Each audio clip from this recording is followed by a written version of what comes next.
Last November, CAA held a town hall on anti-Semitism, part of a series hosted through CAA's Amplify Presence program, described as a network of changemakers working toward systemic change for communities of color.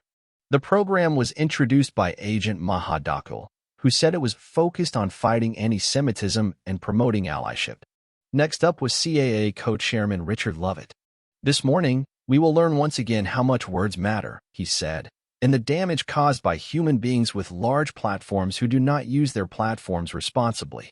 12 months later, Dockel finds herself at the center of a firestorm ignited by her own use of a large platform, Instagram, where she had 27,000 followers before she logged her account and deleted her posts. In the wake of her comments on the Israel-Hamas war, Aaron Sorkin fired her. High-level Hollywood executives, including Spyglass Media chairman and CEO Gary Barber, as well as Sony Motion Picture Group president Josh Greenstein, called CAA leadership to express their concern. Steven Spielberg's people quickly had IMDb delete information on 2 pages, his and hers, that had erroneously listed her as one of his agents. As has been widely discussed in Hollywood. On October 18th, more than a week after Hamas' terrorist attack on Israel, Dockel reposted a statement from an account called Free Palestine that read, "You're currently learning who supports genocide." Dockel added, "That's the line for me." She then posted a photo captioned, "What's more heartbreaking than witnessing genocide? Witnessing the denial that genocide is happening." Manager Guy Osiri, an Israeli-American who represents Dockel's longtime client and friend Madonna, says he called Dockel when he saw the first post. "I mentioned to her that the post could be very triggering for your Jewish friends. There's a word in there, and how it's laid out could be very triggering," he says. She didn't realize it would be a trigger for people. Dockel quickly took the posts down and issued an apology. "I made a mistake with a repost on Instagram story, which used hurtful language. Like so many of us, I have been reeling with heartbreak. I pride myself on being on the side of humanity and peace. I'm so grateful to Jewish friends and colleagues who pointed out the implications and further educated me. I immediately took the repost down. I'm sorry for the pain I have caused." Dockel also began to work the phones, calling people to apologize. But within days, she lost her role as co-head of motion pictures and resigned from the agency's internal board, for the time being. Within agency ranks, however, there is still tension. CAA declined to comment. Among those who know or have worked with Dockel, none have said they believe she is anti-Semitic. But some thought her posts were inconsistent with her image as a social justice warrior, present at the founding of the ill-fated Time's Up.